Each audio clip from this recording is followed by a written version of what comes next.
ও দয়ার নবী আছেননি বাড়িতে? ভিতর থেকে কে যেন বলে দিলেন, নাই নাই, নবীজি বাড়িতে নাই। ওয়াজ করনি দুইটা চোখের পানি আমার নবীর বাড়ির সামনে রেখে গেল। কি রাখলো? কি রাখলো? চোখের পানি। চলে গেলেন, মায়ের আদেশ, চলে যেতে হয়, দেরি করা যাবে না। কিছুক্ষণ পর আমার নবী, মায়ার নবী উপস্থিত। বাড়ির সামনে দাঁড়ায় নবী একটা চিৎকার মারছে, বাড়িতে কে আসো গো? আমার ওয়াজ করনি বুঝি আসছিল। আল্লাহু আকবার বলো। না দেখে ভালোবাসাই যদি এত জ্বালালে, আজকে কারা না দেখে নবীর ভালোবাসাই বসে আছো? ওয়াজ করণীর মতো পাগল হইয়া কারা মাহফিলের আয়োজন করেছো? তোমাদের জীবন ধন্য হইয়া গেছে। হযরতে ওয়াজ করণী চলে গেলেন, আমার নবী বাড়ির সামনে দাঁড়াইয়া চোখের পানি ছেড়ে দিলেন। তোরা কে, কোথায় রে? আমার ওয়াজ করণী আসছিল, তোরা বসতে দিলি না। লোকেরা বলেন, হুজুর কেমনে জানেন আসছিল? তোরা কথা জিজ্ঞাস না রে, আমার ওয়াজ করণীর চোখের পানির গন্ধ জমিনে পাওয়া যায়। যেই নবীর ভালোবাসার চোখের এক ফোঁটা পানির দাম আল্লাহর আরশের চাইতেও বেশি। যেই নবীর ভালোবাসার একটা ফোঁটা চোখের পানি যদি কারো জমিনে পড়ে, তার জন্য জাহান্নামের আগুন হারাম হয়ে যায়। ওয়াজ করুনি আসছিল, তোরা বসতে দিলি না, আমার ওয়াজ করুনি চলে গেল রে। ওয়াজ করুনি আর কোনোদিন নবীর সাথে দেখা হয় নাই। যেদিন আমার নবী জগৎ ছেড়ে চলে যাবেন, মদিনার রওজা পাকে শুয়ে যাবেন, তার আগে আগে আবু বকর, ওমর সাহাবীরা জড়ো হয়ে তাদের একটা আলোচনা শুরু হয়ে গেল।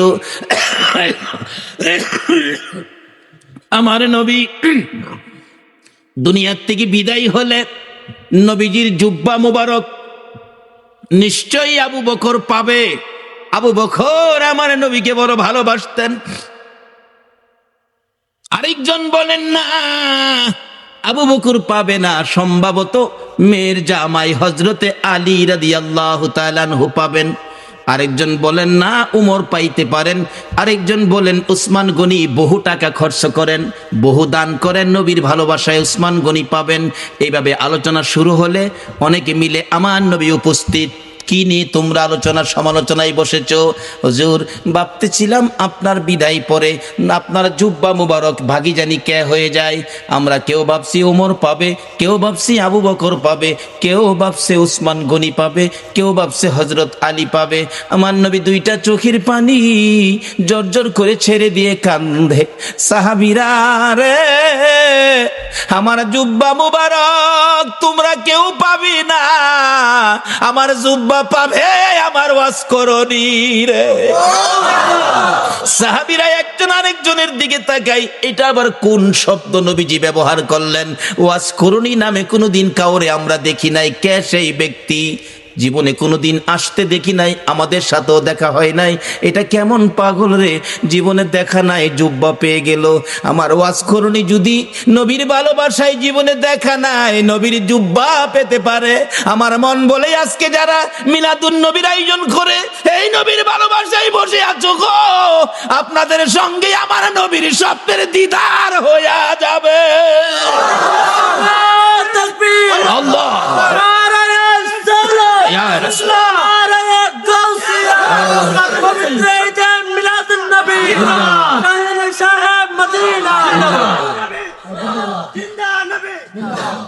বাবারা ভাইরা, হযরতে ওয়াজ করণীর জন্য আমার নবী জুব্বা বাজেট করেছে না দেখে ভালোবাসায়। আমরাও তো না দেখে ভালোবাসায় বসে আছি। আজকে কি আমাদের নবী আমাদের জন্য একটা বাজেট কি নবী দিতে পারে না? নবী যে বাজেট করতে পারে এই বিশ্বাস কি আপনাদের আছে? এটা কি মানেন? তাহলে আসেন, অনেক সময় আবার অন্যজনে প্রশ্ন করে বসবে এটার প্রমাণ কি নবী যে বাজেট দিতে পারে। বাস্তবে আসেন একটা মদিনার ঘটনা। মদিনায় একটা নবীর আশিক ছিল। নবীর আশিকটা নবীজির রওজা পাকের পাশে পইরা থাকে, খায় না। মানুষে কয় তুই খাইতি না, মইরা যাবি তো। কয় খাইতাম না। কেন খাইতি না? যে নবীর বাড়িতে আইছি, নবী যদি খাওয়ায় তাইলে আমি খাবো, না হয় মইরা যাবো, খাইতাম না। রোজার পাশে বইটা রয়েছে। নবীজি স্বপ্ন যুগে একদিন বললেন, এই পাগল, তুই যে পাগলামি করতেছস, আমি খাওয়াইলে খাইবি, এখন কি আমার চুলাই কি রান্না হয়? পাগল কয়, রান্না টান্না বুঝি না, আপনি খাওয়াইবেন খামু, না খাওয়াইলে মরে যাবো। কি করব? নবীজি একদিন স্বপ্ন যুগে এসে 2টা রুটি, নবী পাক স্বপ্নে 2টা রুটি দিয়ে গেলেন। আচ্ছা বলুন, নবীজির স্বপ্ন কি স্বপ্ন না বাস্তব? বিশ্বাস করেন? তাইলে আপনি ইমানদার। যেই নবীর ওই রকম এক একজন ইমানদারের জন্য 10টা পৃথিবীর সমান একটা জান্নাতের বাজেট।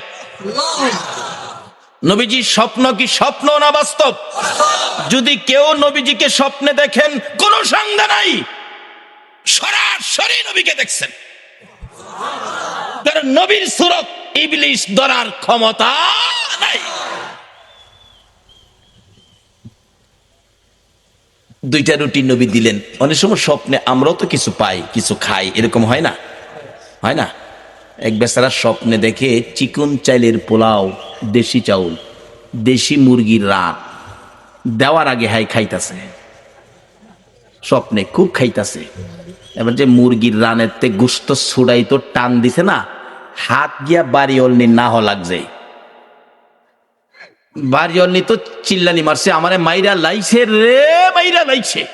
চিল্লানিতে কিন্তু হ্যার ঘুম ভাঙছে। ঘুম ভাঙছে পরে কই, কি হয়েছে কি হয়েছে? কই, তুমি আমার নাক ভাঙ্গে লাইছো। কই, দেখ নাক ভাঙলে ভাঙছে, যে একটা খাউন খাইছি। বাড়ি অন্যি কয়, আমি পাশে এত খাউন খাইলে আমারে কইলা না, কি খাইছে একটু দেহি। তাড়াতাড়ি করে বাতি জ্বালাইছে, বাতি জ্বালাইয়া দেহে খাতা ছিঁড়া মুহ দিয়া তুই রাখছে। তা আমরার স্বপ্নের খাউন হইলো খাতা ছিঁড়া। বলুন, নবীজির স্বপ্নে দেওয়া কি খাতা ছিঁড়া? আসুন না সেই নবীর পক্ষে যাই। আল্লাহু আকবার বলুন। ওই আশিক বলেন, পাগল বলেন, আমি 2 রুটি পাইয়া স্বপ্নেই খাইতে শুরু করলাম। খাইতে খাইতে 1.5 রুটি খাইলাম। অর্ধেক রুটি হাতে আমার ঘুম ভেঙে গেছে। ঘুম ভাঙ্গার পরেও দেখি, আল্লাহর কসম, নবীর দেওয়া স্বপ্নের রুটির 1.5 রুটি খাওয়ার পর অর্ধেক রুটি এখনো আমার হাতের মধ্যে আছে। বলুন, এই নবী এখনো উম্মতের কিছু দেওয়ার ক্ষমতা আছে কিনা? তাহলে আসুন সেই নবীর পক্ষে যাই, সেই নবীর দেখানো রাস্তাটার মধ্যে দাঁড়াই, তাহলে পাবো। নবীকে স্বপ্নে দেখলে এটা বাস্তব। একজন আল্লাহর ওলি, নামটা আমার খেয়াল নাই, খেলে আসতে বসবো, উনি স্বপ্নে দেখে নবীজির সামনে বসা। নবীজি এভাবে দাড়ি মোবারকে খাও যাইতেছেন, এমন সময় একখান দাড়ি মোবারক ভাঙ্গা জমিনে পড়ে গেছে। ওই আল্লাহর ওলি কই, হাই হাই, নবীজির দাড়ি মোবারক জমিনে।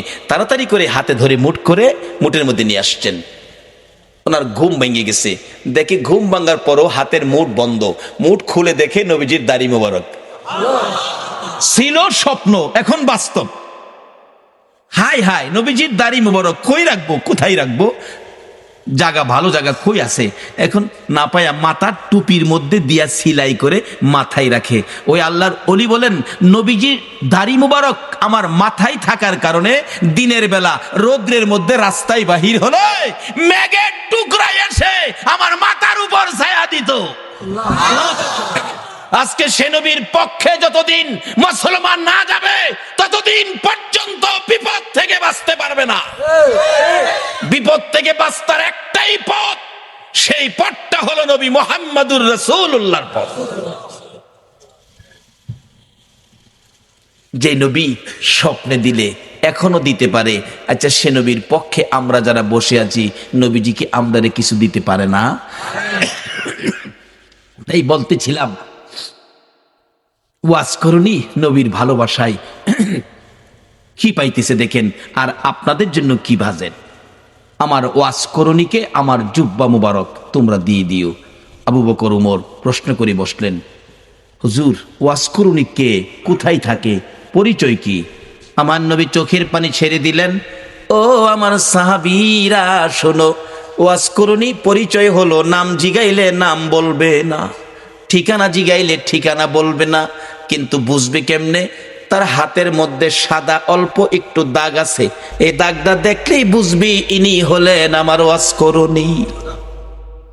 লম্বা ঘটনা, আবু বকর ওমর লইয়া, মতান্তরে আবু বকর হযরত আলীকে লইয়া নবীজির জুব্বা মুবারক নিয়ে পাহাড়ে পাহাড়ে ঘুরে ওয়াজ করণীর খবর পাই না। বাবারা ভাইয়েরা, ও বাবারা ভাইয়েরা, আসুন না নবীর আশেক কিভাবে পরিচয় পাওয়া যায়। যাইতে যাইতে কোথাও পাই না। রাখালেরা রে, ওয়াজ করণী নামে কোনো পাগল তোমরা দেখছনি? রাখালেরা বলেন, আপনার নাম কি? আবু বকর। ও আবু বকর, ওয়াজ করণী চিনি না। ওই সামনের পাহাড়ের উপরে নির্জনে একটা পাগল বসে থাকে, নাম কি আমরা জানি না। দৌড়ে গেলেন, দুইজন প্রশ্ন করেন, আপনার নাম কি? ও, আমার নাম জিগেলেন, আমি তো আল্লাহর বান্দা। তাইলে কিছুটা ইঙ্গিত পাওয়া গেছে। আরে আপনার নাম কি? আরে বাবা, নামটা কি দরকার? আমি আল্লাহর বান্দা, আমি কি মিথ্যা বলছি? কয় না, নামটা বলেন। আমি আখিরি নবীর উম্মত। এমনি ওমর থাফা দিয়ে ডাইনে হাতে ধরছে। যে ডাইনে হাতে ধরেছে, ওয়াজ করণী চোখের পানি ছেড়ে দিয়ে চিৎকার মারছে, ওমর, আবু বকর রে, নিশ্চয়ই তোমরা আমার আখিরি নবীর খবর নিয়ে আইছো। আমার আখিরি নবী ছাড়া আমার এই গোপন খবর কেউ জানে না। আমার নবীর খবর কি? আমার নবী বুঝি দুনিয়ায় নাই রে? ও আবু বকর, ওমর দুইজনে মিলে প্রশ্ন করেন, কিভাবে জানেন আপনি?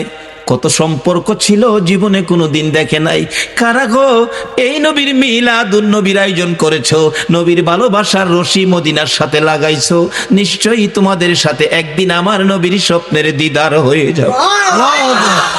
আবু বকর ওমর ডাকে, ও ওয়াজ করনি?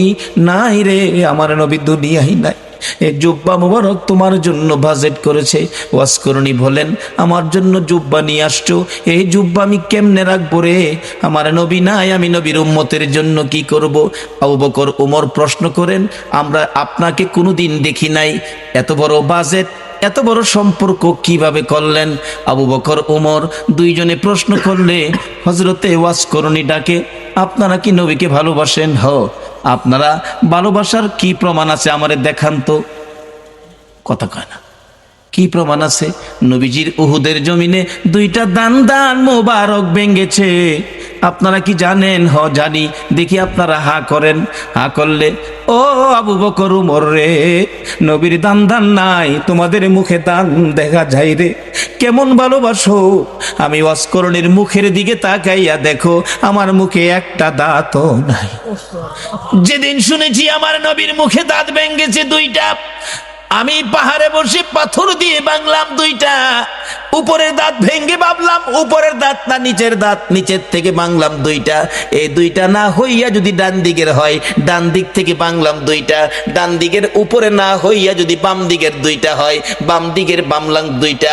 এইভাবে আমি ওয়াজ করনি নবীর ভালোবাসায় ভাঙতে ভাঙতে 32টা দাঁত ভাঙলাম রে।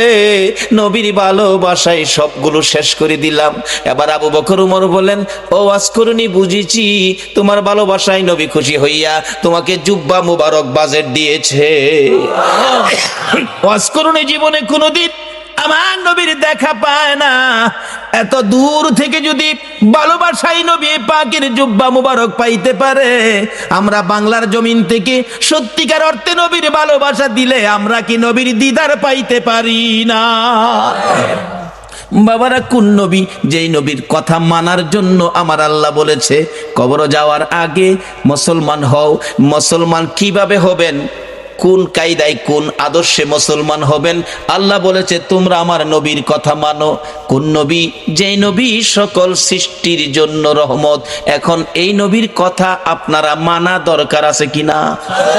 তাহলে কবর গিয়া পাইবেন খাউন, আর যদি না মানেন কবর গিয়া পাইবেন আগুন। কিভাবে আগুন, কিভাবে খাউন?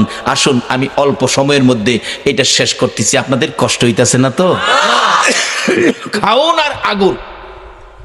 নবীর কথা মানলে খাউন, না মানলে আগুন। মানলে আবু বকর, না মানলে আবু জাহেল। মানলে জান্নাতি, না মানলে দুজুকি। সহজ ওয়াজ। নবীর কথা মানবেন।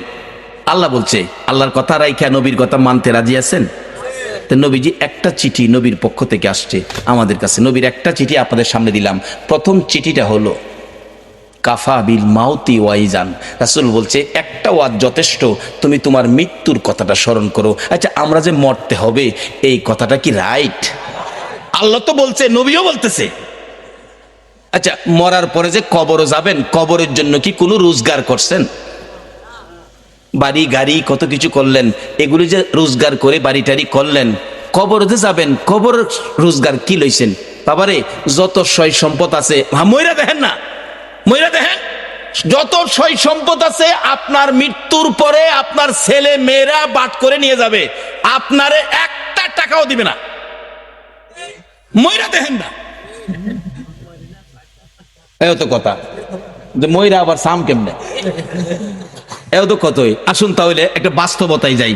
এক বেচারা মইরা দেখছেন, এক বেচারা শুনছে কবরে গেলে আযাব হইব। হ্যাঁ কই একদিন মইরা দেই কবরে গিয়া, জীবিত বেড়া কবরে গেছে, নিজেই কবর কইরা রাত্রে কবরের উপরে দিয়ে ছানি দিয়া ভিতরে বই রইছে, কি আযাব হই দেখতো।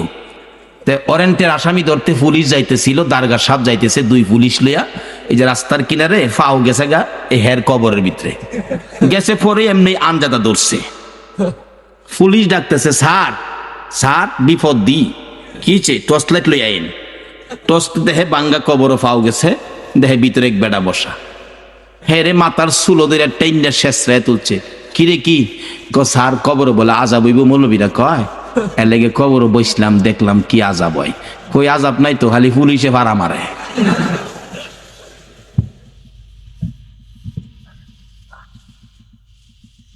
পরে আঞ্জাদা ধরলাম, পরে দেখলাম যে চুলো দুইটা টাইনে তুললেন, এই তো, আর আযাব কই?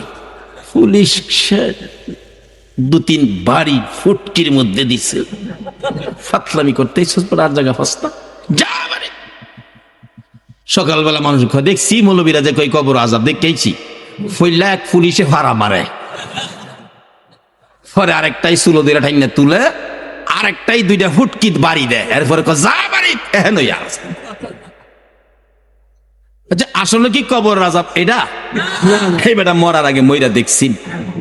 ও যুবক, কবরের আযাব পাকিস্তানের ঘটনা। 91 সনে মাসিক পত্রিকার খবর, একটা যুবক মৃত্যু হলে পীর দুহা কবরস্থানে তাকে দাফন করার জন্য কবর কুড়ে লাশ নিয়ে গেছে, যা দেখে কবরটা বন্ধ হয়ে গেছে। অর্থাৎ কবরে বুঝাইতেছে, তোর মতো পাপীকে আমি রাখবো না। 91 সনের মাসিক পত্রিকা। ইমাম সাহেব ছিলেন আল্লাহর ওলি মানুষ।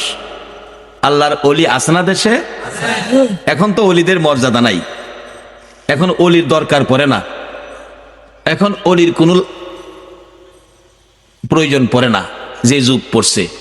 আবার মাঝে মাঝে দিহি পড়ে, যখন বন্যায় সারা দেশ পানির নিচে নাইগা, তখন দেখছি রেডিও সেন্টারে গান দেয়, ওলি আল্লাহর বাংলাদেশ, কয় না, শহীদ গাজীর বাংলাদেশ, তাদের হস্তে রহম করুন আল্লাহ। এই লজ্জা করে না তাদের হস্তে তাদের দোয়াই যে দাও? বিপদে বললে বুঝি ওলি দরকার পড়ে, এরপরে ওলি লাগে না।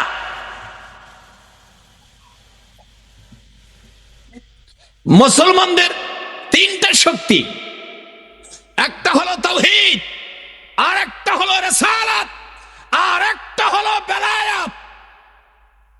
বেলায়েতের শক্তির হাতগুলি কত পাওয়ার, এই হাতগুলি কেন বন্ধ করা হলো? এই জন্যই বাংলার মুসলমান বিপদে পড়ল। তার আগে নবীর চিঠি হাতে নেন, নবীর চিঠি, আর দুনিয়া ও মাজরাতুল আখিরা। বাবারে যুবক, দুনিয়ায় বন্ধুর চিঠি পাইলে 3 বার করে পড়ো বন্ধুর চিঠি। বান্ধবীর চিঠি পাইলে দরজা বন্ধ করে পড়ো। ওই নবীর চিঠি পড়ো যেই নবী 63 বছর জিন্দেগি উম্মতি উম্মতি বলে কাঁদছে, এখনো সোনার মদিনায় শুইয়া শুইয়া আমার নবী 24 ঘন্টা উম্মতি উম্মতি বলে কান্দে। বলুন, এই নবীর পক্ষে থাকা আমাদের দরকার আছে কিনা? বাবারা ভাইয়েরা, এই নবীর চিঠির মর্যাদা যদি দিতে পারেন, ভাগ্য ভালো হয়ে যাবে। চিঠির মর্যাদা দিয়েছেন, উমরের জীবনী খুলুন, হযরত ওমর নবীর চিঠি নয়, নবীর আদুরের নাতি ইমাম হুসাইন রাদিয়াল্লাহু তাআলা আনহুর চিঠির মর্যাদা দিয়ে ওমরের জীবন তো ধন্য হয়ে গেল। হুসাইনের চিঠির মর্যাদা দিয়ে যদি ওমরের জীবন ধন্য হয়, নবীর চিঠির মর্যাদা দিলে বলুন আমাদের জীবন ধন্য হবে কিনা? ওমর নবীর চিঠি নয়, আদুরের নাতি হুসাইনের চিঠির মর্যাদা কিভাবে দিয়েছেন? হুসাইন, ওমর যখন মদিনার রাষ্ট্রপতি, হুসাইন এবং ওমরের ছেলে আব্দুল্লাহ দুইজন খেলাধুলা করতে যায়, এক পর্যায়ে হুসাইন বলে ফেললেন ওমরের ছেলেরে, গোলামের বাচ্চা গোলাম। আব্দুল্লাহ কয়, হুসাইন আমারে গোলামের বাচ্চা গোলাম কইছেন? হ্যাঁ, বুঝছেন আমার বাবা রাষ্ট্রপতি, বাগেরে থাপ্পড় দেয়, চিনেন না আমার বাবারে? বাড়িতে গিয়ে কয়, আব্বা ওমর কি? হুসাইন আমারে কয়, আমি বলে গোলামের বাচ্চা গোলাম, আপনি বলে বড় গোলাম, আমি বলে বাচ্চা গোলাম। ওমর হাসে, কয় আব্বা আপনি হাসেন, বিচারটা করতে হবে। ওমর ডাকে, ও আব্দুল্লাহ, যার বিরুদ্ধে বিচার দিয়েছ তার বিচার করার ক্ষমতা আমার নাই। রে আব্দুল্লাহ, যেই নবী সেজদায় গেলে হুসাইন নবীর ঘাড় মুবারকে বসে থাকে, হুসাইন ঘাড় মুবারকে বসে থাকলে আমার নবী নামাজের তাসবিহ 5 বার 7 বার 9 বার 11 বার হুসাইন নামে না। নবী চাইলেন নামাইতে, কেন? আল্লাহনি প্রশ্ন করে বসে, বন্ধু গো, নামাজের সেজদায় গিয়ে নাতি কাঁধে লইয়া পড়ে আছো, নাতি পাইয়া কি আমি আল্লাহর কথা ভুলে গেছো? চাইছিলেন ঘাট থেকে নামাবেন, এমনি সময় আমার আল্লাহ বলেন, জিবরাইল রে, আমার বন্ধুর কানে খবর দে, হুসাইন আমার বন্ধুর ঘাড়ে বসা আছে, আমি আল্লাহর কাছে বড় ভালো লাগে, যতক্ষণ পর্যন্ত হুসাইন ইচ্ছা করে না নামবে রে, ততক্ষণ পর্যন্ত যেন আমার বন্ধু সেজদায় পড়ে থাকে। এই হুসাইনের বিচার করার ক্ষমতা আমি উমরের নাই। না বাবা, বিচার করতে হবে, যাও, জুমার দিন বিচার হবে মসজিদে নববীতে। ওমর রাষ্ট্রপতি মিম্বরে উঠে ঘোষণা দিলেন, হুসাইন আছেন? হ্যাঁ। আমার ছেলেরে গোলামের বাচ্চা গোলাম কইছেন? হ্যাঁ কইছি। তা আমি তো রাষ্ট্রপতি, আমি তো কোনো গোলাম না, আমারও গোলাম কইলেন, ছেলেরে বাচ্চা গোলাম কইলেন, কই গোলামি করলাম? ও ইমাম হুসাইন আঙ্গুল ইশারা করে বলে, ওমর, আমার সামনে বড় কথা কইেন না, আপনি কি আমার নানার গোলামি করেন নাই?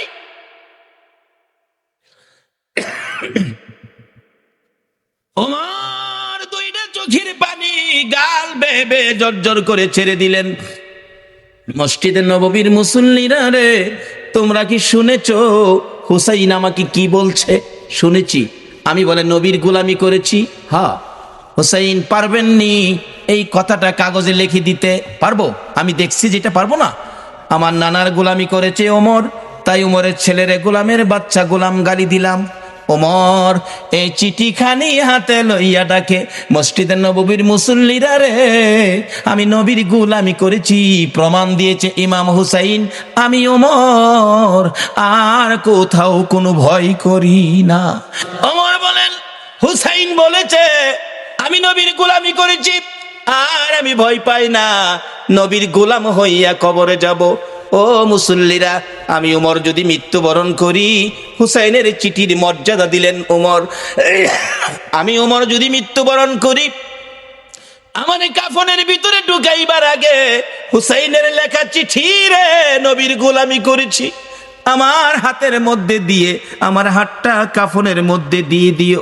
আমার আল্লাহ কই, ওমর রে, আমার নবীর আদরের নাতি হুসাইনকে ভালোবাসা দিলে, আমার নবী মদিনার রওজাত থেকে বলুন এই ভালোবাসার খবর পাইছে কিনা?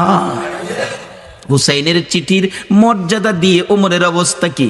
ওমর রাষ্ট্রপতি, মসজিদের নববীর মধ্যে নামাজের ভিতরে ওমরের কলিজার মধ্যে ছুরির আঘাত করেছে, জামাতের মধ্যে ওমর ঢলে পড়ে গেছে, রক্তে মসজিদের নববী লাল লাল হয়ে গেছে, মুসল্লিদের পায়ের নিচে জামাতের মধ্যে রক্ত যাইতেছে, মুসল্লিরা নামাজের মধ্যে চিৎকার মারছে, কার রক্ত রে?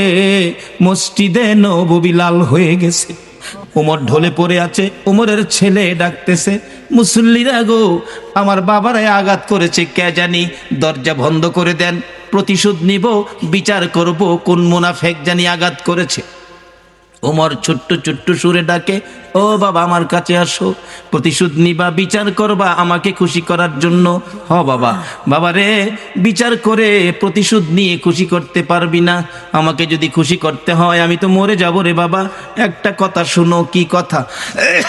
হ্যাঁ ছেলে, নবীজির রওজার পাশে আমার ভাই আবু বকর ঘুমাইছে, আর একটা জায়গা খালি আছে রে ছেলে, আমাকে যদি খুশি করতে হয় মা আয়েশা সিদ্দিকার কাছ থেকে অনুমতি নিয়ে আসো, আমি উমরকে নবীজির পাশে নিয়ে শোয়াইতে পারো। নবীর পাশে যদি আমারে শোয়াইতে পারো রে, আমি উমর খুশি হইয়া যাইব। অথচ তখনও তিনি রাষ্ট্রপতি, ইচ্ছে করলে গায়ের জোরে শুইতে পারতেন, কিন্তু ইসলাম কোনোদিন গায়ের জোর ব্যবহার করে না। নবীরে মানে সব বুঝে আসবে। দৌড়ে গেলেন উমরের ছেলে, মা আয়েশা সিদ্দিকা, আমার বাবাকে ছুরির আঘাত করেছে, বাবার মৃত্যু হয়ে যাবে, বাবা কাঁদতেছে, নবীজির রোজার পাশে একটু জায়গা এখানে শোয়ার জন্য অনুমতি দেবেন?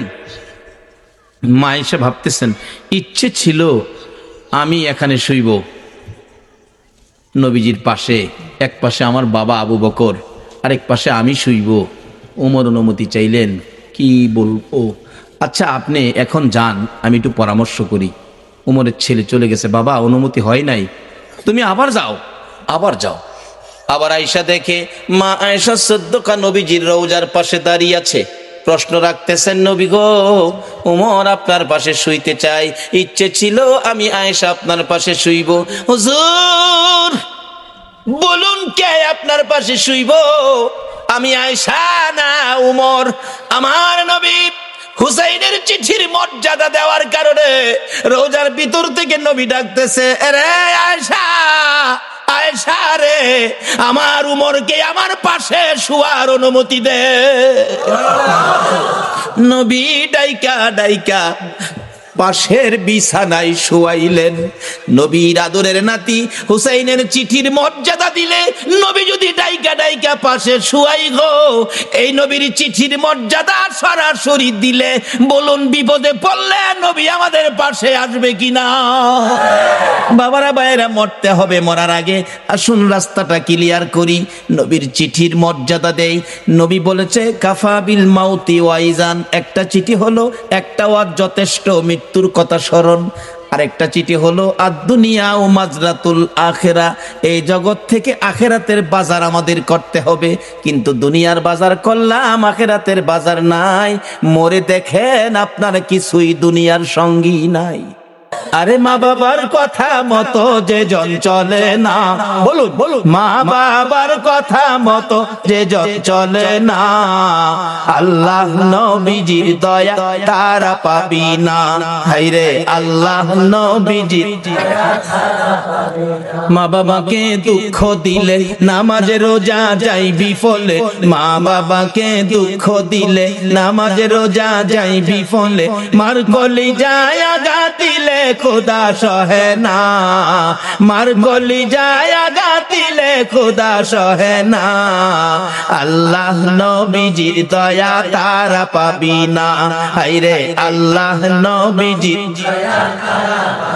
মা একটা চিৎকার মারছে, রে কবিরাজ, আমি মা রাজি আছি। একজন শুধু রাজি হইছে, বলুন এই ব্যক্তিটা কে? জোরে বলুন কে? কোন মারে? আমার নবী বলেছে এই মায়ের পায়ের নিচে তোমার জান্নাত। বাবারে, আর যাই করো না করো, মা বাবার মনে কষ্ট দিও না। মা বলেন কবিরাজ আমি রাজি আছি। কবিরাজ বলেন মা কেউ রাজি হলো না, আপনি কেন রাজি হলেন? মা দুঃখের কথাগুলো বুঝাইতে চাইতেছে, কবিরাজ রে, এই সন্তান যখন আমি মায়ের পেটে ছিল 10 মাস 10 দিন, কোন রাত সারা রাত আমি ঘুমাইতে পারি নাই, দাঁড়ায়া দাঁড়ায়া কাটাইছি। যেদিন বাবা দুনিয়ায় আসবে রে কবিরাজ, প্রথম দিনের ব্যথা সহ্য করেছি, কারো কাছে কই নাই। দ্বিতীয় দিনের ব্যথা জিহ্বা কামড়ায় সহ্য করেছি। তৃতীয় দিনের ব্যথা সহ্য করতে পারি নাই রে কবিরাজ, বেহুশ হয়ে গেছি। আমার শাশুড়ি মা দৌড়ায় আসছে, আমার বৌমার কি হলো? আশপাশি মুরব্বী মহিলাদেরকে দৌড়াইয়া জোর করেছে। মহিলারা বলছে, ভয় পায়েন না, অন্য কিছু না, আপনার বৌমার সন্তানাদি হবে। তাহলে তোমরা আমার বৌমার মাথায় পানি দাও গো, আমার বৌমা বেহুশ হয়ে গেছে। রে কবিরাজ বালতির পর বালতি পানি মাথায় দিয়ে জ্ঞান যখন ফিরলে রে কবিরাজ, এত ব্যথা সহ্য করতে পারি না। আমি মুরব্বী মহিলাদেরকে বলেছিলাম, সন্তানের প্রসব এত ব্যথা আমি আগে জানি না গো মা। ও মুরব্বী মা মহিলারা, আমার একটা দাও দাও, নিজের গলা নিজে কাইটা মৃত্যুবরণ করি, সহ্য করতে পারি না। দেখলাম মহিলারা দাও জাতীয় সবগুলো জিনিস ঘরের বাইরে ফালাইয়া দরজা বন্ধ করে দিয়েছে। আবার বলেছিলাম, মহিলারা গো, আমার 2 টাকার বিষ কিনা দাও গো, সন্তানের প্রসবের এত ব্যথা আমি আগে জানি না। কবিরাজ মহিলার আমার মাথায় হাত বুলাইয়া বুলাইয়া বলছে, মা পাগলামি করিস না, সন্তানের প্রসব এই ব্যথার কষ্ট আমরাও করেছি, সন্তানের মা হইলে এই কষ্ট করতে হবে রে মা। আল্লাহরে ডাকো, আল্লাহ আল্লাহ করো। এক একটা ডাক মারতাম রে কবিরাজ, ব্যথায়ও সহ্য হইয়া আল্লাহ গো কইয়া। এই ডাকগুলি যখন শুনে আমার আল্লাহ আরশে বসে বাজেট দিয়ে দিলেন। ফেরেশতারা রে, যেই মা প্রসব ব্যথার যন্ত্রণায় আমার আল্লাহ গো কইয়া ডাক মারে রে, এক একটা ডাকের বিনিময় এক একটা কবুল হজের নেকি আমি আল্লাহ দান করে দিলাম। মার কষ্টের বিনিময় আমার আল্লাহ দেয়, আমরা সন্তানেরা দেই না। বাবারে ভালোবাসতে পারেন নবীকে, মসজিদ বানাইতে পারেন, মাদ্রাসা বানাইতে পারেন, নামাজ পড়তে পারেন, রোজা করতে পারেন, হজ করতে পারেন, যাকাত দিতে পারেন, মুফতি মুহাদ্দিস মুফাসসির হইতে পারেন, মক্কা মদিনার ইমাম সাহেব যদি হয়ে যাও, এই মা বাবারে যদি কষ্ট দাও গো, আমার নবীর সুপারিশ নসিব হবে না। নবীর ভালোবাসার সাথে এই সম্পদগুলো পরিষ্কার রাখুন, মা বাবার সাথে সম্পর্ক ভালো রাখুন। আসলে মা আপন, নবীজি বলে গেছে, মার পায়ের নিচে জান্নাত, যার পায়ের নিচে জান্নাত, এর চেয়ে দামি মানুষ পৃথিবীতে আর নাই। এই মার দাম নাই, এই মার ইজ্জত নাই, এই মার কদর নাই, এই মার সম্মান নাই। তাহলে রোজগার কি করেছেন? নবীর চিঠি বাড়িতে নেন। নবী বলেছে, আর দুনিয়া ও মাজরাতুল আখেরা, দুনিয়াটা আখেরাতের বাজার। বাবারে, কবর সামনে, কার জানি কবে ডাক আসে। একটা কবরে রোজগার করে যাবেন, কবর গেলে পাইবেন খাউন, আর একটা কবরে যাবেন পাইবেন আগুন। 2টা পক্ষ, আগুনের পক্ষ আর খাউনের পক্ষ। এটাই হবে আমার শেষ কথা। আগুনের পক্ষ, একজন নবীজির সাহাবীর জীবনী, বদর প্রান্তরের উপর দিয়ে যাচ্ছিল, দেখে একটা বিশাল ব্যক্তি, সারা শরীরে আগুন দাউ দাউ করে জ্বলতেছে, হাতের মধ্যে আগুনের বেরি, গলার মধ্যে আগুনের জিঞ্জিল, পায়ের মধ্যে আগুনের জিঞ্জিল, 2 জনে ধরে রাখছে, আগুনের লাঠি দিয়া মারতেছে বদর প্রান্তরে। ওই লোকটাকে দেখে ডাকতেছে, ভাই আমার 1 গ্লাস পানি দাও, আগুনে পুড়ে আমার সব ছাই ছাই হয়ে গেছে। ওই 2 জন লোক বলতেছে, চলে যাও, পানি দিও না। নবীজির সামনে হাজির, ইয়া রাসূলুল্লাহ, বদর প্রান্তরের উপর দিয়ে আসতেছিলাম, এই ঘটনা দেখলাম, ব্যাপারটা কি, ঘটনাটা কি?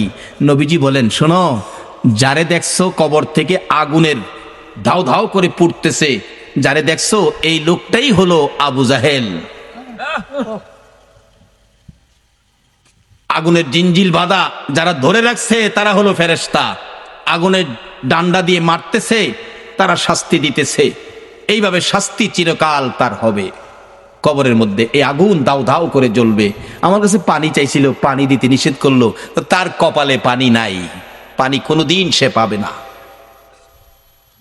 নবীর পক্ষ নেয় না বিদায়, আবু জাহেলের কবরে আগুন। আর আপনারা যারা নবীর পক্ষ নিলেন, নবীর পক্ষে কবর গেলে কি এটাই হবে শেষ কথা?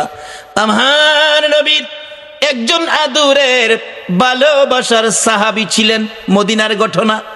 যেই সাহাবীটার নাম কিতাবে আসছে আসওয়াদ, আরবি হলো আসওয়াদ, বাংলা হলো কালো, কালামিয়া।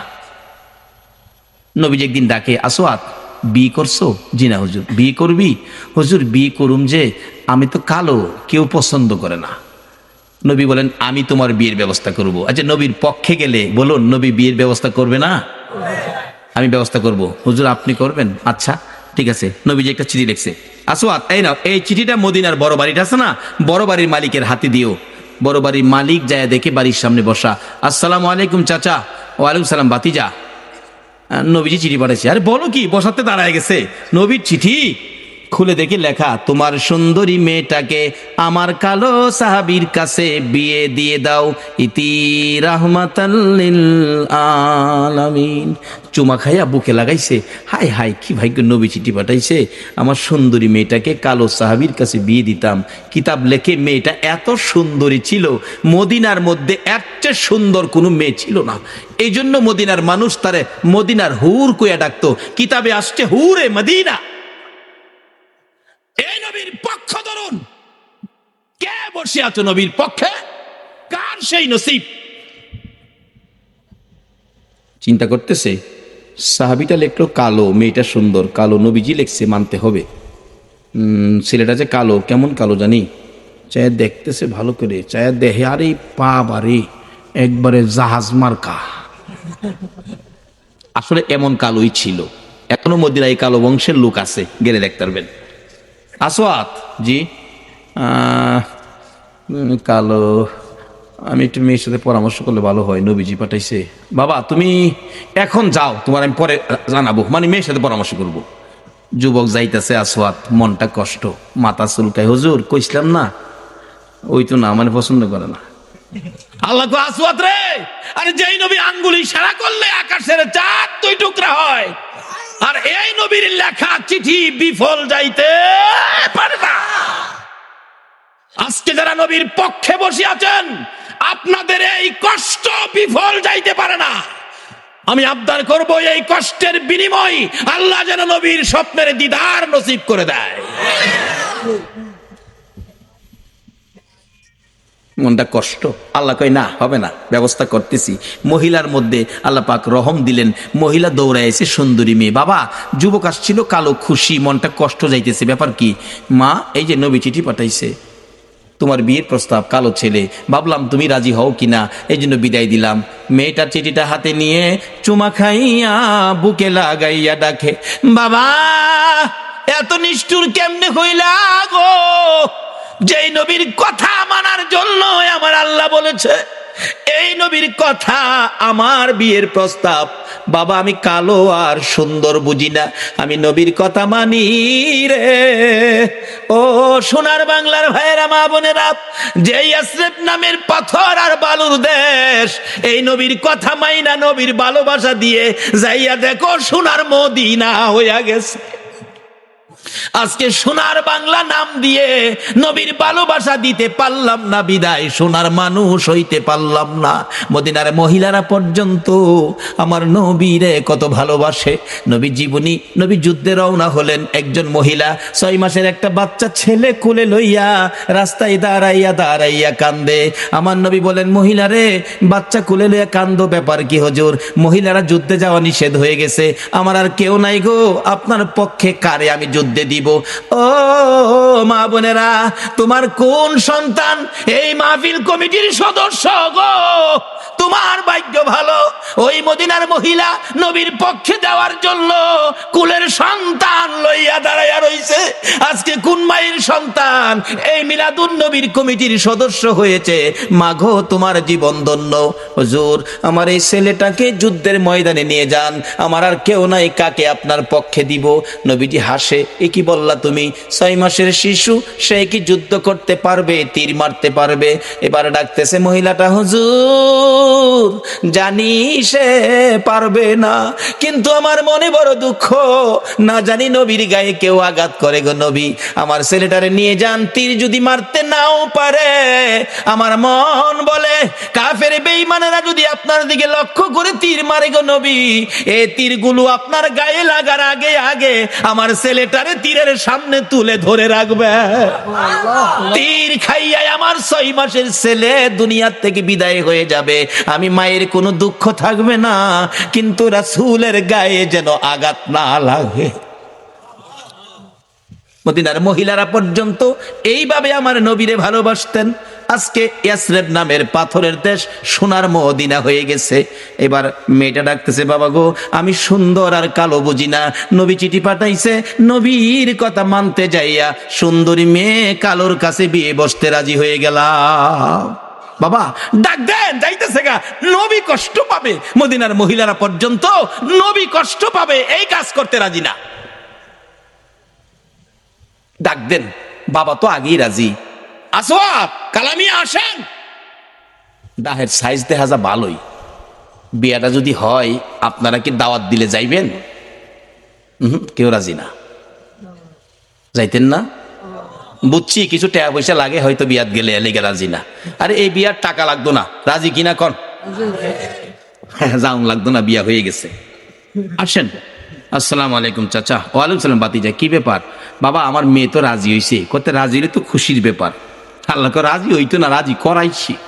নবীর পক্ষের বেইজ্জতি হতে পারে না, এটা আল্লাহ দেবে না। বাবা শুনেন, মহারণার টাকা আনছেন? আসওয়াদ কয়, মহারণার টাকা? নবীর চিঠি ছাড়া আমার কাছে আর কিছু নাই। আচ্ছা এই নবীর চিঠি থাকলে আর লাগে কিছু? নবীর চিঠি কিছু নাই। মেয়েটা কয়, আব্বা আপনি না ধনী মানুষ, নবী যখন পাঠাইছে মনে হয় গরিব লোক, মহারণার টাকা দেওয়ার জন্য আপনি তাকে কিছু সাহায্য দেন। কেমন মেয়ে, বাবারে পরামর্শ দেয়, নবী খুশি হইব কোন কাজে দেন, নবী খুশি হইব, আল্লাহ খুশি হইব, সাহায্য, যৌতুক না সাহায্য। মেয়ের পরামর্শ দিলেন, আসওয়াদ নেন, এটা মহারণা দিয়েন। আবার জিগায়, আসওয়াদ আজকে বিয়ে হলে একটা নতুন কাপড় কিনতে পারবি, টাকা আছে? এমটি পকেট, একবারে খালি, কিছু নাই। দিবেন কিনা কন? না দিলে জামুগা, সাহস হেউস। মেয়েটাকে, বাবা এটা পাগল, যাইতে দিয়েন না, নবী কষ্ট পাইব। বাবা আপনারা ধনী মানুষ, কেমন মেয়েও বাবারে পরামর্শ দেয়, ধনী মানুষ না আপনি, দেন না বাবা।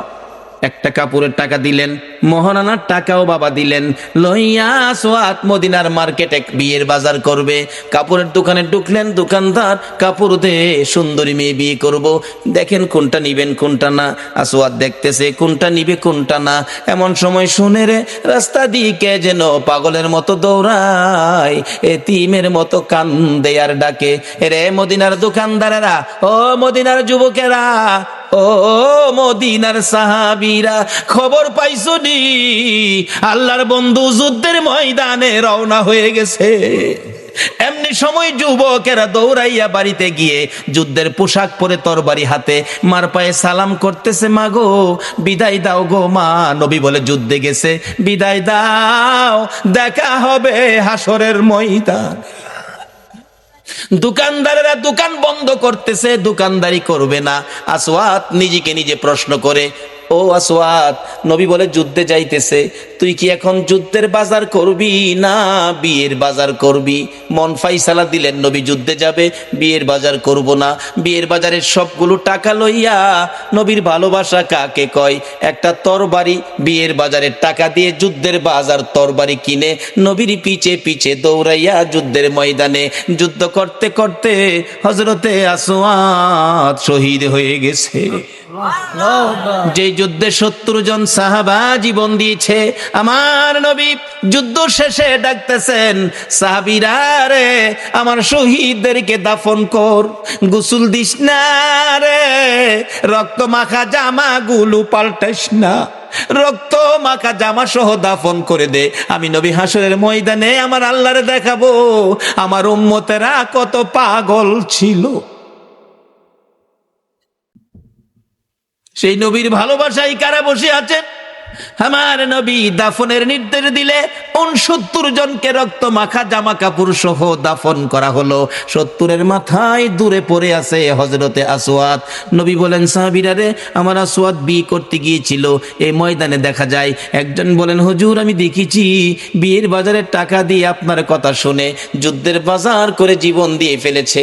আমার নবী বলেন, কাছে যাইয়া দেখি নতুন তরবারিটা হাতে চিত হয়ে পড়ে আছে, জিহ্বাটা বাহির হয়ে কপালে লাইগা রইছে, কলিজাটা বাহির হইয়া থরথর করে কাঁপতেছে। ডাকতেছে, আমার নবী ডাকে, আসওয়াত রে, মদিনার হুর নিলি না, নবীর ভালোবাসায় জীবন দিলি রে, কলিজা দেখাইয়া বিদায় হইলি, মাবুদ আমার আসওয়াত রে কি দিবা গো আল্লাহ।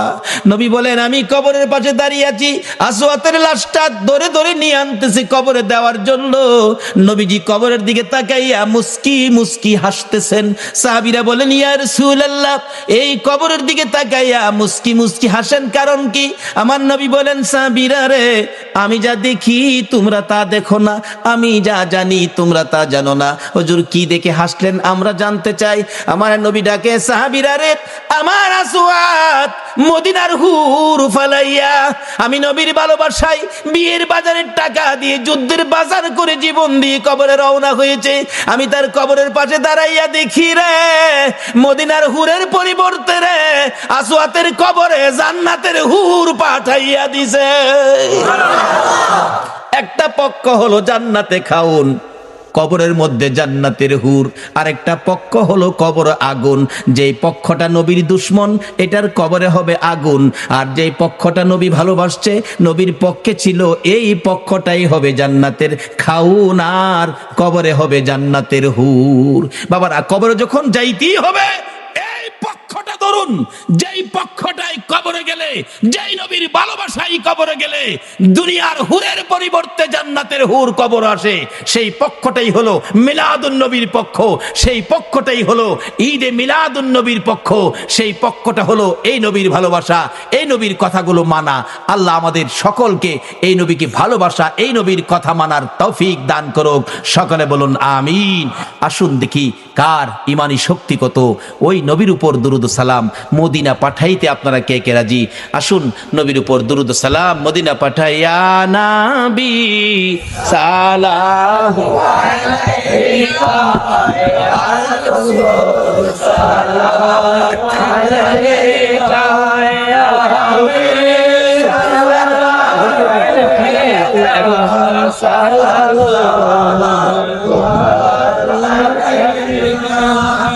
سيدي يا رسول الله، سلم عليك يا حبيب الله، بغتوں کا چمکے ستارہ، حاضر گاہوں اشارہ دیکھ کر کرتا ہے مولا تمہارا، یا نبی سلام علیکہ یا رسول سلام علیکہ یا حبیب سلام علیکہ سلام جلوے خیر البشر ہو منتظر اور میرا سر ہو، اس جان سے جب سفر ہو، سب جگ بکر پر نظر ہو، حبیب سلام علیکہ یا رسول سلام علیکہ یا حبیب سلام علیکہ سلام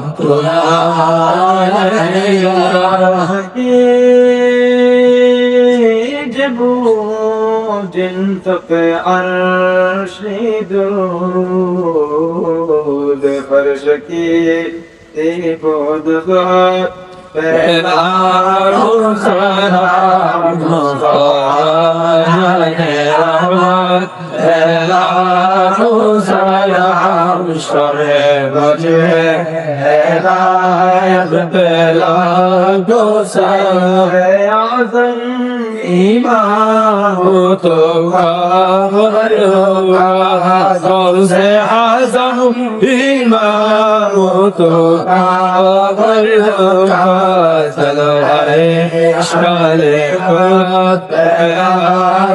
সালাম জালে সালাম শমে কজমে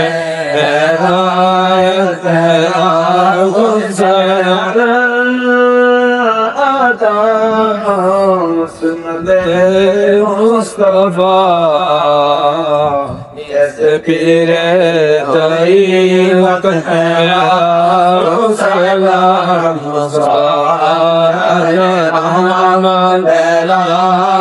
সালাম শবে বজনে সালাম তাকি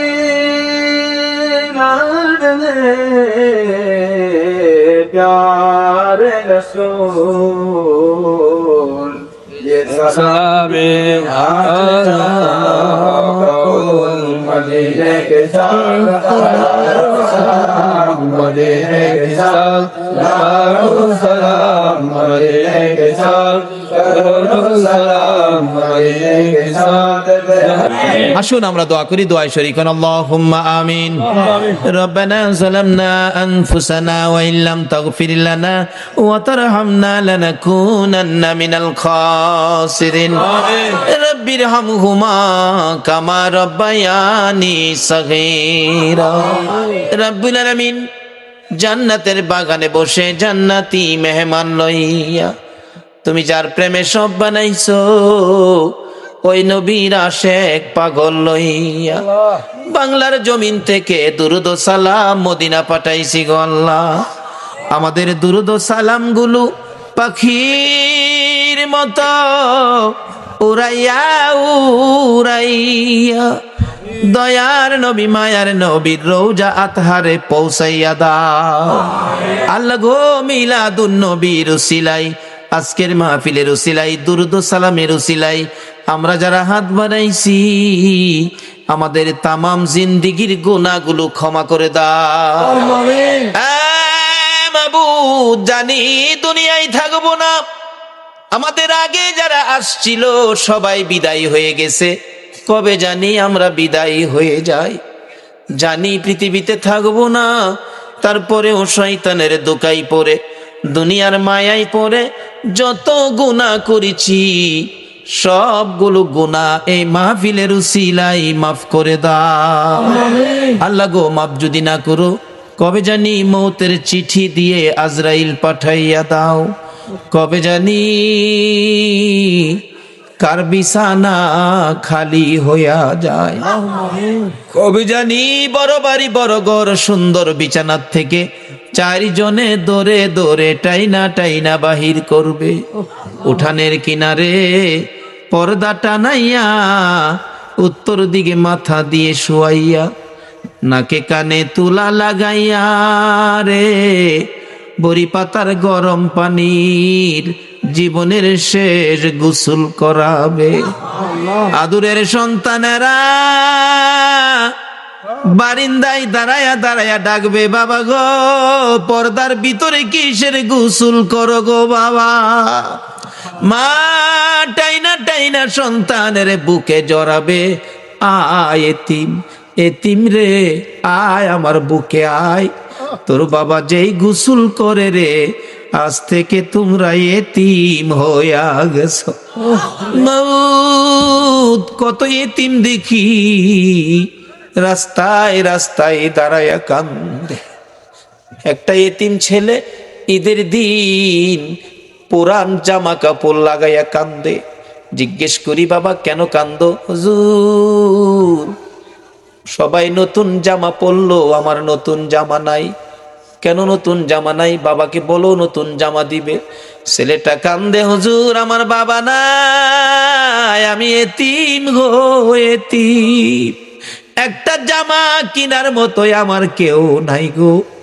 ও এতিম রে এতিম, কবে জানি কার সন্তানেরা এতিম হয়ে যায়, কবে জানি কার জীবনের শেষ গোসল কবে জানি কার জীবনের শেষ পোশাক সাদা কাপড় লাইগা যায়। ওই দিন আসার আগে এ মাহফিলের উসিলায় আমাদের সবাইকে তুমি মাফ করে দাও। আমাদের মধ্যে যারা বিপদে আছে বিপদ থেকে উদ্ধার করে দাও, যারা ঋণগ্রস্ত আছে ঋণ থেকে মুক্ত করে দাও। আল্লাহ গো, ও আমার আল্লাহ, যাদের ছেলে নাই ছেলে দাও, যাদের মেয়ে নাই মেয়ে দাও, যাদের ছেলেও নাই মেয়েও নাই ছেলে মেয়ে দিয়ে তাদের কলিজা ঠান্ডা করে দাও গো আল্লাহ। মাবুদ, আমাদের মধ্যে যারা নামাজি নামাজ কবুল করে নাও, যারা নামাজ পড়ে না নামাজের বুঝ দান করে দাও, যারা ব্যবসা করে ব্যবসায় বরকত দাও, যারা চাকরি করে পদোন্নতি দান করে দাও, যারা গৃহস্থী করে জমির ফসলে বরকত দাও। আল্লাহ গো, যারা মক্কা মদিনা যাওয়ার পাগল পাখির মতো উড়াইয়া মক্কা আর মদিনা লইয়া যাও গো আল্লাহ। মাবুদ, যারা বিদেশ থাকে সকল বিদেশি ভাইদেরকে হেফাজতে রাখো গো আল্লাহ। যারা বিদেশ যাবে তাদের মনের আশা পুরা করে দাও গো আল্লাহ। খাস করে আজকের মাহফিল কমিটি সোনার ছেলেদেরকে তোমার নবীর পক্ষে কবুল করো গো আল্লাহ। সভাপতি সাহেব, সুযোগ্য চেয়ারম্যান সাহেব এত রাত পর্যন্ত মাহফিলের পক্ষে কষ্ট করেছে, আল্লাহ ওনাকে নেক হায়াত বাড়াইয়া দাও। এই পর্যন্ত যারা মাহফিলে মিলাদুন নবীর পক্ষে কষ্ট করে বসে আছে গো, সবাইকে তোমার নবীর স্বপ্নের দিদার দেখাইয়া দিও গো আল্লাহ। তোমার নবীর স্বপ্নে না দেখাইয়া কারু গায়ে সাদা কাফন লাগাইও না গো আল্লাহ। আল্লাহ, মিলাদুন নবীর পক্ষে যারা বসা সকলকে তুমি আফত বিপদ আযাব গজব অ্যাক্সিডেন্ট বা মুসিবত শয়তানের শয়তানি দুশ্মনের দুশ্মনী হইতে বাঁচাইয়া রহমত বরকত শান্তি দ্বারা ভরপুর করে দাও গো আল্লাহ। আল্লাহ, খাস করে দোয়ার দরখাস্ত করেছেন, এই মাহফিলে সাহায্য করেছেন প্রবাসী ভাইয়েরা, আল্লাহ যাদের সহযোগিতায় এই মাহফিল কায়েম হয়েছে, আল্লাহ তাদেরকে নেক হায়াত বাড়াইয়া দাও। এই সংগঠনের সদস্য ভাইয়েরা বড় কষ্ট করে নবীর বাগান সাজিয়েছে, আল্লাহ গো এই সদস্য ভাইদেরকে তুমি নেক হায়াত বাড়াইয়া নবীজির প্রেমের মালা গলায় পরাইয়া দাও। আল্লাহ, যাদের পিতা মাতা কবরে মাফ করে দাও। আল্লাহ, যারা পরীক্ষার্থী পরীক্ষা দিতেছে, মা বাবার মনে বড় আশা রে ছেলে মেয়ে ফাঁস করে বাড়িতে আসবে, আল্লাহ মা বাবার কলিজা ঠান্ডা করে দিও। সকল পরীক্ষার্থী ভাই বোনদেরকে তুমি কামিয়াবি দান করে দিও গো আল্লাহ। ইয়া আল্লাহ, খাস করে মাহফিলে যারা স্বেচ্ছাসেবক পরিশ্রম করেছে কষ্ট করেছে, আল্লাহ তাদেরকে নেক হায়াত দাও, নবীর গোলাম হিসাবে কবুল করে নাও গো আল্লাহ। যাদের সহযোগিতা করেছে এই মাহফিলের জন্য, আল্লাহ এই গ্রামবাসী সকলে মিলে তাদের মিলেমিশে থাকার তৌফিক দাও। যারা মাহফিলে কষ্ট করেছে সাহায্য সহযোগিতা করেছে, তাদেরকে তুমি আল্লাহ সব জায়গায় সাহায্য করে দিও গো আল্লাহ। ইয়া আল্লাহ, খাস করে যারা এই প্রতি বছর মাহফিলের পক্ষে থাকে, আল্লাহ মাহফিলে থাকে থাকবে আসছে আসবে সাহায্য সহযোগিতা করেছে করবে, সকলকে তুমি কাল কিয়ামতে নবীর গুদারায় উঠাইয়া ফুলসিরাতের ফুল পার করে দিও গো আল্লাহ। এই সংগঠনের সদস্য যারা বিদেশ থাকে সবাইকে তোমার দুরূদ ও সালাম, আল্লাহ গো তোমার নবীর দুরূদ ও সালামের প্যাকেট করে তোমার কুদরতি হাতে দিলাম। এই সদস্য বিদেশের জমিনে যারা থাকে সবাইকে তুমি হেফাজতে রাখো গো আল্লাহ। সকলকে তুমি রুজি রোজগারে বরকত লাগাইয়া বেশি বেশি করে নেক হায়াত বাড়াইয়া দাও। আল্লাহ, যারা নবীর মিলাদের পক্ষে আসে না, আল্লাহ সবাইকে বুঝ দিয়ে নবীর মিলাদের পক্ষে কবুল করে নাও। আল্লাহ, মসজিদ কমিটির সদস্যদেরকে নেক হায়াত বাড়িয়ে দাও, তোমার ঘরের খেদমত বেশি বেশি করার তৌফিক দান করে দাও। আল্লাহ, যাদের ছেলে নাই ছেলে দাও, যাদের মেয়ে নাই মেয়ে দাও, যাদের ছেলেও নাই মেয়েও নাই ছেলে মেয়ে দিয়ে কলিজা ঠান্ডা করে দাও। আল্লাহ, যাদের অনেক উপযুক্ত ছেলে রুজি রোজগারের ব্যবস্থা নাই, আল্লাহ এই যুবকদেরকে রুজি রোজগারের ব্যবস্থা করে দাও। অনেক উপযুক্ত মেয়ে বিয়ে শাদী হয় না, আল্লাহ তুমি তাদের বিয়ে শাদীর ব্যবস্থা করে দাও। আল্লাহ এই এলাকায় রহমত বরকত দিয়ে ভরপুর করে দাও। আল্লাহ আমাদের সকলকে আসমানি জমিনি বালা মুসিবত হইতে বাঁচাইয়া রহমতের প্যাকেটের মধ্যে কবুল করে নাও। আল্লাহ এই মাহফিল তোমার কুদরতি হাতে দিয়ে গেলাম, কিয়ামত পর্যন্ত এই মাহফিল তুমি কায়েম রাখো। এই মাহফিলের পক্ষে যারা আসবে, সাহায্য সহযোগিতা করেছে, করবে, সকলকে কাল কিয়ামতে নবীর গুদারায় উঠাইয়া ফুল সিরাতের ফুল পার করে দিও। আল্লাহ মা বোনেরাও কষ্ট করেছে, রাবিয়া বস্তির মতো বানিয়ে দাও। কাল কিয়ামতে খাতুনে জান্নাত ফাতেমাতুজ জাহরার সাথে হাসর নসিব করে দিও। আল্লাহ মাহফিল শেষে যারা যেখানে যাবে সহি সালামতে পৌঁছাইয়া দিও। সাল্লাল্লাহু তাআলা আলা খায়রি কলকিহি মুহাম্মাদিন ওয়া আলা আলিহি ওয়া আসহাবিহি আজমাইন বিহাক্কি লা ইলাহা ইল্লাল্লাহু মুহাম্মাদুর রাসূল। করো নামাজ রোজা কায়েম করো সুন্নিয়াত, আমল করো নামাজ রোজা কায়েম করো সুন্নিয়াত। জিন্দাবাদ জিন্দাবাদ জিন্দাবাদ নবী নবীজির আশিক যিনি, মরে ও মরে না তিনি। নবীজির আশিক যিনি, মরে ও মরে না তিনি। কাফন পরে ঘুমিয়াছে গাউসুল আজম বগদাদ, কাফন পরে ঘুমিয়াছে গাউসুল আজম বগদাদ। জিন্দাবাদ জিন্দাবাদ নবীর সেনা, জিন্দাবাদ জিন্দাবাদ জিন্দাবাদ নবীর। নবীর জন্য হৌরে পাগল, ওহে নবীর আশিক সকল। নবীর জন্য হৌরে পাগল, ওহে নবীর আশিক সকল। পার করিবে দয়াল নবী রোজ হাসরে ফুল সিরাত, পার করিবে দয়াল নবী রোজ হাসরে ফুল সিরাত। জিন্দাবাদ জিন্দাবাদ নবীর সেনা, জিন্দাবাদ জিন্দাবাদ জিন্দাবাদ নবীর। আমল করো নামাজ রোজা কায়েম করো সুন্নিয়াত, আমল করো নামাজ রোজা কায়েম করো সুন্নিয়াত। জিন্দাবাদ জিন্দাবাদ নবীর সেনা, জিন্দাবাদ জিন্দাবাদ জিন্দাবাদ নবীর। বাবারা আসুন না, বাজেট কি সামনে যাইতেছি। যেই ভাইয়েরা মাহফিলের আয়োজন করেছেন, যাদের আয়োজনে এত সহজে আমরা মাপ পেয়ে গেলাম, তাদের জন্য দোয়া করা আমাদের দরকার আছে কিনা? আজকের এই যুব সংঘের ভাইদেরকে আল্লাহ পাক হায়াত দেখ, সকলে বলুন আমিন। বাবার আসুন, আমি পবিত্র কোরআন শরীফ থেকে, হাদিস শরীফ থেকে যা তেলাওয়াত করেছি, এখন আলোচনায় ঢুকবো। আল্লাহ যেটুকুন তৌফিক দিবেন আমি সেটুকুন আলোচনা করব। আসুন আলোচনায় যাই, তার আগে একটু মহব্বতে দুরূদ শরীফ পড়ুন, আলোচনায় ঢুকে যাব। আল্লাহুম্মা সাল্লি হায়াত বুঝিনা তোমার মায়ায় কান্দে নবী, তোমার মায়ায় কান্দে নবী। শুয়ে সোনার মদিনা, আল্লাহুম্মা সাল্লি সাইয়্যিদিনা মাওলানা মুহাম্মদ ওয়া আলা আলি সাইয়্যিদিনা মাওলানা। بلغ العلا بكماله كشف الدجى بجماله حسنت جميع خصاله صلوا على آله। বাবারা ভাইয়ের আসুন, আমি আলোচনায় ঢুকলাম। পবিত্র কোরআন শরীফ থেকে আমার সর্বপ্রথম তেলাওয়াত ছিল কুল্লু নাফসিন যায়িকাতুল মাউত। আপনারা কি আল্লাহর কোরআন শরীফ মানেন? সবাই মানেন তো?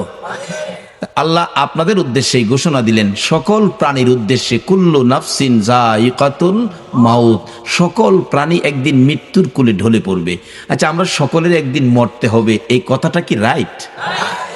এই ঘোষণাটা কে দিলেন? কোন আল্লাহ যার জমিনে থাকি।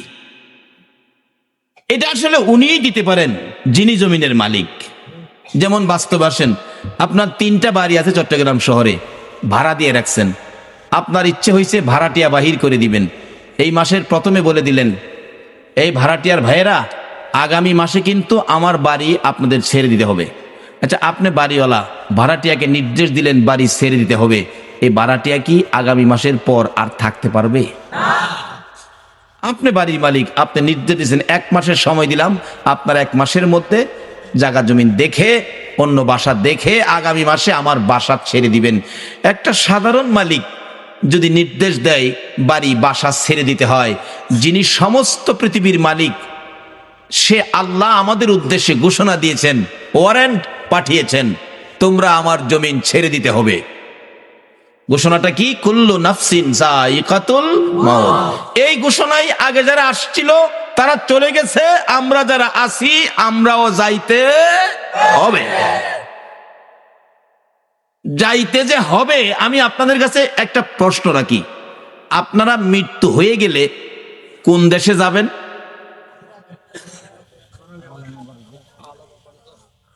কবরে যাবেন না? আখেরাত তো এখন না, আখেরাত তো বহু দূরে। প্রথম কই যাবেন? সবাই বলুন কই? আচ্ছা, কবরে যে যাবেন, কবরের অবস্থা কি জানেন? আমি যে বললাম 2টা লাইন আছে, একটা লাইনে যদি কবরে যাইতে পারেন তাইলে কবরে পাবেন খাউন। খাউন কোরআন শরীফে বলছে আল্লাহ, বাল আহিয়াউন ইনদা রাব্বিহিম ইরযাকুন। আল্লাহু আকবার বলুন।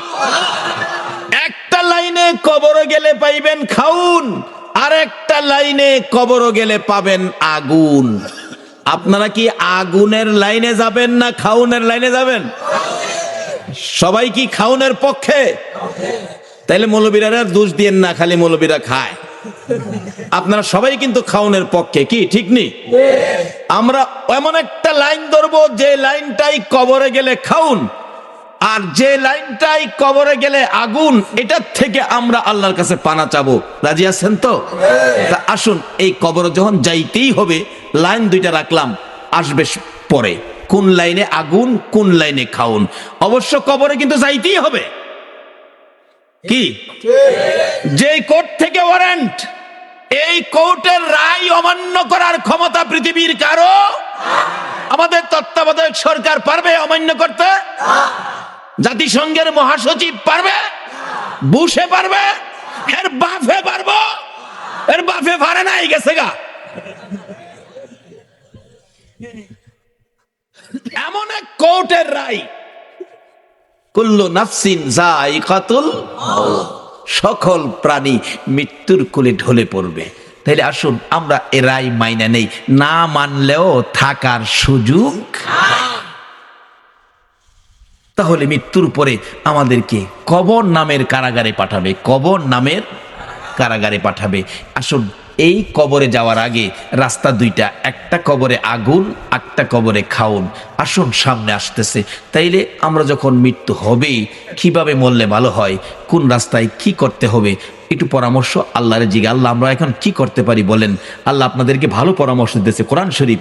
ইয়া আইয়ুহাল্লাযীনা আমানু দুখুলু ফিস-সিলমি কাফা। ও বিশ্বাসীরা, ইমানদাররা, তোমরা পুরাপুরি ভাবে ইসলামের মধ্যে ঢুকে যাও। বলুন, কিসে ঢুকতে বলছে? আমরা তো ইসলামে আছি, আবার কেন ঘোষণা দিল? তাহলে বোঝা গেল আমরা পুরাপুরি ভাবে ইসলামে ঢুকি নাই, কিছু বেজাল আমাদের মধ্যে আছে। এই বেজাল যে আছে, এটা বুঝবেন কেমনে যে কোন জিনিসটা বেজাল, কোনটা সঠিক? আল্লাহ তাও কোরআন শরীফে ফাইসালা দিছে। তোমরা সঠিকটা বুঝতে গেলে তোমরা একটা কাজ করো, সেটা কি? অমাইয়ুতির রাসূলা ফাকাদ আতা আল্লাহ। তোমরা আমার রাসূলের কথাগুলি শোনো।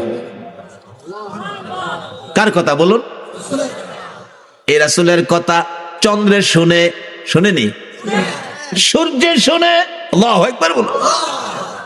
কুল কায়নাত শুনে, আল্লাহর আরশ কুরসি লৌহ কলম শুনে, এমন কোন মাখলুকাত নাই যিনি আমার নবীর কথা শুনে না। কেন? এই নবীর কথা শোনার জন্য বলেছে আমার আল্লাহ।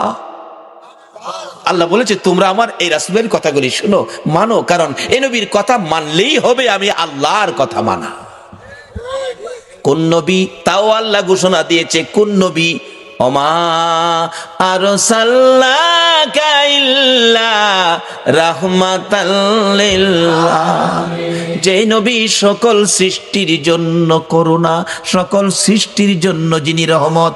বাবারা ভাইয়েরা, এই নবীর কথা যদি মানতে পারেন, এই নবীর পক্ষে যদি আসতে পারেন, তাহলে আমার আল্লাহ আপনাকে কি দিবে? বাবারা ভাইয়েরা, মক্কার ঘটনা বাস্তব ঘটনা। এই নবীর পক্ষে সর্বপ্রথম যিনি জীবন দিয়েছিলেন ইনি একজন মহিলা, ইনি হলেন হযরতে সুমাইয়া। সুমাইয়ার জীবনী নবীজির পক্ষে থাকবে, নবীজিকে ভালোবাসবে, নবীজির কথা মানবে, নবীর আদর্শ ধরবে, নবীর পক্ষে থাকবে, ইসলাম বুঝবে, ইসলাম শান্তি, ইসলামের পক্ষে থাকবে। এই অবস্থা দেখে নিষ্ঠুর পাষাণ আবু জাহেল সুমাইয়াকে প্রশ্ন করে বসলেন, সুমাইয়া রে, বাতিজার পক্ষে থাকবি, আমার পক্ষে থাকবি না? আমি তো মক্কা নগরীর গর্জিয়াস নেতা। হ্যাঁ বলে মক্কা নগরীর গর্জিয়াস নেতা। সুমাইয়া ডাকে, ও মা বোনেরা শোনো, তোমাদের মতো একটা মহিলা নবীর পক্ষ ধরে জীবনে কি রোজগার করেছে? রে আবু জাহেল, তোমার কথা মানার জন্য আমার আল্লাহ বলে নাই, কিন্তু তোমার বাতিজার কথা মানার জন্য আল্লাহ বলেছে। আপনারা কি আল্লাহর কথা মানতেন না? সুমাইয়া কই, মুখে মুখে কথা বলে দিলাম আবু জাহেল,